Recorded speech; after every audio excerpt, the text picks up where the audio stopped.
جو main focus تو ہے ہیلتھ اینڈ ایجوکیشن، پاکستان کو مزید ترقی کی طرف لے کے جائیں۔ ایک مشن ہاسپٹل ملتان میں ایک اور لانچ کی ہے جو وداؤٹ، جیسے پاکستان میں دوسرے مذاہب کے لوگ مینورٹی ہیں، اسی طرح ہم لوگ جب دوسرے ملک میں جاتے ہیں تو ادھر جا کے پاکستانی جو ہیں وہ ایز اے مینورٹی کاؤنٹ، اور میرا موٹیو ہے کہ ہماری عبادت گاہیں جو ہیں ان میں مفت بجلی فراہم کی جائے۔ یونیورسٹیز ہیں ان کو ادھر، ان کی چین ادھر لا رہے ہیں کہ ایک سال کے لیے جو اسٹوڈنٹ ہے وہ یہاں کمپلیٹ کرے، باقی اسٹڈی اس کی ابراڈ ہو۔ السلام علیکم۔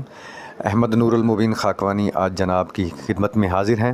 آج ہمارے ساتھ ہمارے معاشرے کی ایک مشہور سیاسی سماجی شخصیت جناب شیخ شعیب امجد ایڈوکیٹ صاحب نے 149 جس سے یہ الیکشن کنٹیسٹ کر رہے ہیں بطور MNA، اور ان کا انتخابی نشان زرافہ ہے۔ السلام علیکم۔ وعلیکم السلام۔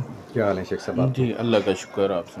اچھا، یہ جو آپ کی پولیٹیکل پارٹی ہے اس کا کوئی منشور کائنڈلی بتائیں گے، عوام سننا چاہتے ہیں۔ جی بالکل مبین بھائی، ہمارا جو مین فوکس تو ہے ہیلتھ اینڈ ایجوکیشن پہ، کیونکہ انسان کا سب سے بڑے جو ہے نا سب مسائل حل ہو جاتے ہیں۔ یہ دو مسائل بہت بڑے ہیں، ایک ایجوکیشن اور ایک ہیلتھ۔ غریب اپنے بچے کو پڑھا نہیں سکتا، اور ایک غریب جو ہے وہ اپنا بیماری کا علاج نہیں کروا سکتا۔ تو میں آل پاکستان مینورٹی موومنٹ پاکستان سے جو ہے میں ان کا بطور لیگل ایڈوائزر آل پاکستان کا بھی ہوں، اور یہ ایک پولیٹیکل جماعت ہے اور یہ انسان کی فلاح و بہبود پہ کام کر رہی ہے، ان کے اسپیشلی وہ ہیلتھ اینڈ ایجوکیشن پہ۔ لیکن ہمارا منشور ہے کہ ہم پاکستان کو مزید ترقی کی طرف لے کے جائیں۔ اپنے جو آل پاکستان مینورٹی موومنٹ ہے، انہوں نے ایک مشن ہاسپٹل ملتان میں ایک اور لانچ کی ہے جو without any funding of government جو ہے وہ لانچ کی۔ 3 ارب کا پروجیکٹ ہے، اور ٹوٹل اس میں مسلم کمیونٹی ہے جو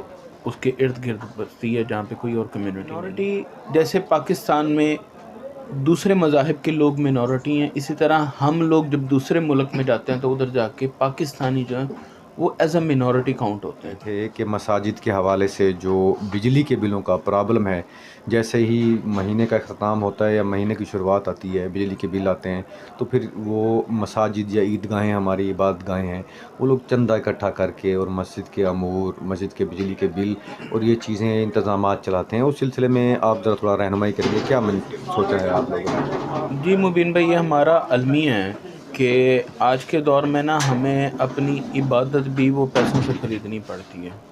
ہمیں اپنی عبادت کے جو ہے نا، اور میرا موٹیو ہے کہ ہماری عبادت گاہیں جو ہیں ان میں مفت بجلی فراہم کی جائے، تاکہ کبھی کسی کو بھی جو ہے نا وہ بجلی کے لیے کسی سے پیسے نہ مانگنا پڑے، لوگ آرام سے آئیں، سکون سے آئیں، ادھر اپنا قرآن پاک بھی پڑھیں، ادھر نمازیں بھی پڑھیں، ادھر لوگ مختلف اپنی عبادت گاہوں میں اپنی عبادتیں کریں۔ اور اسی طرح ہمارا ایک اور ہے کہ عورتوں کے تحفظات جو ہیں، عورتوں کا اغوا ہو گیا، اب اس میں ایجوکیشن کے حوالے سے کہہ رہے تھے، ویمن ایجوکیشن پہ جو آپ اس پہ ہمارا بہت فوکس ہے ایجوکیشن کے اوپر، کہ عورتوں کو جو ہے وہ باقاعدہ تعلیم دی جائے، اور ٹیکنیکل تعلیم سے بھی عورتیں جیسے ڈاکٹرز ہو گئیں، ٹیچرز ہو گئیں، جن شعبوں جات میں وہ زیادہ نمایاں کردار ہے، بینکنگ ہو گئی، لائرز کمیونٹی ہو گئی وومنس کی، اس طرح ججز کے اس کے ہو گئے، ان کو ایک ٹیکنیکل جو ہے نا ٹیچنگ کی ضرورت ہے کہ ان کو ٹیکنیکل ایجوکیشن دی جائے۔ زراعت سے ریلیٹڈ ہے ہمارا موٹیو ہے، کرپشن کے خاتمے سے ریلیٹڈ ہے۔ آپ نے آج کل دیکھا ہے کہ ہمارا جو تھانہ جاتا ہے وہ بہتر سے بہترین ہوتا جا رہا ہے، لیکن میرا ایک اور موٹیو ہے کہ تھانہ تو بہتر، سٹرکچر تو ہم نے بہتر کر لیا، لیکن مزید ہم اس کے لوگ بھی بہتر کریں۔ جی جی، ایک جو ادھر ٹیم، انویسٹیگیشن ٹیم یا ایک آفیسر بیٹھا ہو تو آپ لوگ آرام سے اپنی کمپلین کے لیے جائیں۔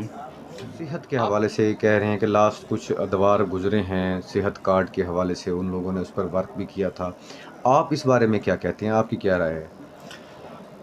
صحت کارڈ کا تو میں نے جیسے آپ کو بتایا نا کہ جو پارٹی ہے اس نے مشن 2 ہاسپٹل یہاں سے انوگریشن کر رہے ہیں ان قریب، جلد ہی۔ ماشاءاللہ ماشاءاللہ۔ تو ہم ان میں سے کسی سے بھی کوئی پیسہ نہیں لیتے، اپنے فنڈ سے جو ہے، انٹرنیشنل فنڈ سے جو ہے اس کو اسٹرکچر بھی اس کا بنایا اور لوگوں کی خدمت کے لیے بنایا۔ اس میں ہم، اگر آپ نے ملتان مشن ہاسپٹل بھی دیکھا ہو تو ادھر مفت ادویات، مفت سارے علاج ہوتے ہیں۔ اب نیکسٹ ان کا جو ہے باہر کی یونیورسٹیز ہیں ان کو ادھر، ان کی چین ادھر لا رہے ہیں کہ ایک سال کے لیے جو اسٹوڈنٹ ہے وہ یہاں کمپلیٹ کرے، باقی اسٹڈی اس کی ابراڈ ہو. بڑا المیہ یہ ہے کہ میں دوسرے ملک کے وزٹ کرتا ہوں تو میں ایک دیکھتا ہوں کہ وہ لوگ ہم سے آئی ٹی میں بہت آگے ہیں اور ہمارے ملک کو آئی ٹی کی بہت ضرورت ہے. انشاءاللہ ایم ہے کہ میں ان لوگوں کو اپریشیٹ کر کے ان کو آگے لے کے غریب کا بچہ بھی پڑھے، غریب بھی آگے رہے، پڑھیں بڑھیں، روزگار کمائیں. ایجوکیشن ہماری سوسائٹی کے اندر بہت زیادہ کمی ہے. سیاسی نظام ہے، ایک سٹرکچر بنا ہوا ہے پاکستان کے اندر. اس حوالے سے آپ کس طرف دیکھتے ہیں پاکستان کو جاتا ہوا؟ ماروسی سیاست نے تو ہمارے ملک کا بیڑا غرق پھیر دیا نا، کہ ایک ہی خاندان جو ہے وہ زور آور ہوتا جا رہا ہے ہر کسی کا. دادا نانا قابض تھا تو آگے نواسا پوتا بچے چل رہے ہیں. اب زراعت کا آپ دیکھ لیں، کسان جو ہے وہ بری طرح پس رہا ہے.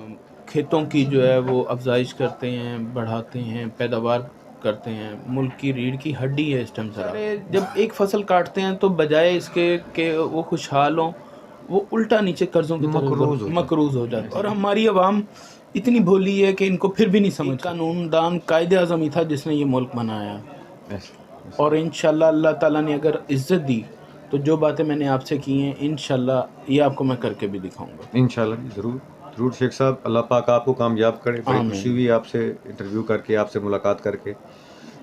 اللہ پاک آپ کا جو عزم ہے، جس عزم کو آپ لے کر نکلے ہیں پاکستان میں، اللہ آپ کو کامیابی دے.